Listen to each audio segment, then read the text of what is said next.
Hello everyone, my name is Dr. Leopold Daniel Matsela. I'm a resident doctor here at HCG Cancer Care, Nairobi, Kenya. April being a month of esophageal carcinoma awareness, we thought it would be a good thing to share with you a couple of information about esophageal carcinoma. First and foremost, I think the commonest question people will have is, what is esophageal carcinoma? So esophageal carcinoma is a cancer that affects the musculotubular structure that runs from your throat to your stomach, otherwise known as the esophagus. There are mainly two types of esophageal carcinoma, that is squamous cell carcinoma as well as adenocarcinoma. According to GlobalCan 2022, the global burden of esophageal carcinoma is estimated to be around 500,000 cases every year. For Kenya in particular, there are over 3,000 new cases diagnosed every year. So many risk factors with relation to esophageal carcinoma. The commonest ones are the non-modifiable as well as modifiable risk factors. Non-modifiable comes with age, as well as hereditary risk factors. For people with a first relative who has been diagnosed with esophageal carcinoma, that is your brother, your mother, or your father, puts you at a greater risk. But also being above the age of 40 puts you at a risk of esophageal carcinoma. The modifiable risk factors are mainly lifestyle-associated risk factors. We have excessive smoking.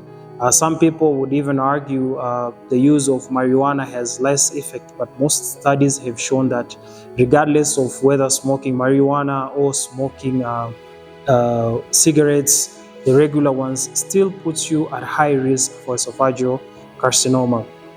Being overweight, that is obese, or excessive consumption of fatty foods also is considered a risk factor. For people who are experiencing recurrent acid reflux, commonly known as gastroesophageal reflux disease, is also considered a risk factor, as well as people with what we call a Barrett esophagus, people who have a change in the what we call epithelial lining of the esophagus. So what are the commonest symptoms that the patient will present? So we have what we call the B symptoms, which are almost common to all types of cancer. That is night sweats, you could have fever, or you could have weight loss. But the ones that are specific to esophageal carcinoma include painful swallowing, difficulty in swallowing, chest pain, as well as sometimes could have epigastric pain. That is another symptom alongside weight loss. In particular, most cancers have screening programs, but for esophageal carcinoma, there are no set guidelines or rules for screening esophageal carcinoma. However, if you fall in any of those risk categories, you are recommended to do at least once a year annual screening for esophageal carcinoma. So in order to diagnose esophageal carcinoma, there are several tests that we do to assist in diagnosing esophageal carcinoma. The commonest one is the fiber optic endoscopy exam, where a light fixed on a flexible fiber optic instrument is used to pass through your throat all the way to your stomach and taking biopsies of that, as well as CT scans, and in a more sophisticated setting, especially here in Kenya, we have the PET scans that are used to diagnose and stage the esophageal carcinoma.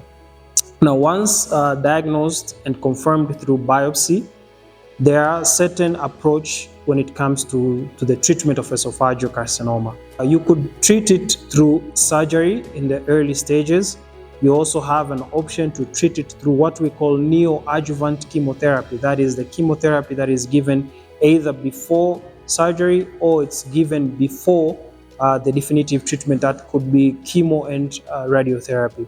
We also have a treatment option of giving radiotherapy here at HCG Cancer Care with our modern equipment, the Electa Versa. We're capable of providing what we call VMAT radiotherapy, which is one of the most sophisticated and latest techniques that are used to radiate the esophagus, with its sophistication allowing us to minimize the exposure of the radiation to the organs at risk, that is, the organs that are close to the esophagus. We're talking of the lungs, we're talking of the heart, and many other structures that are nearby. So ideally, it is usually treated concurrently with a chemotherapy. That is, you receive a weekly chemotherapy with the radiotherapy.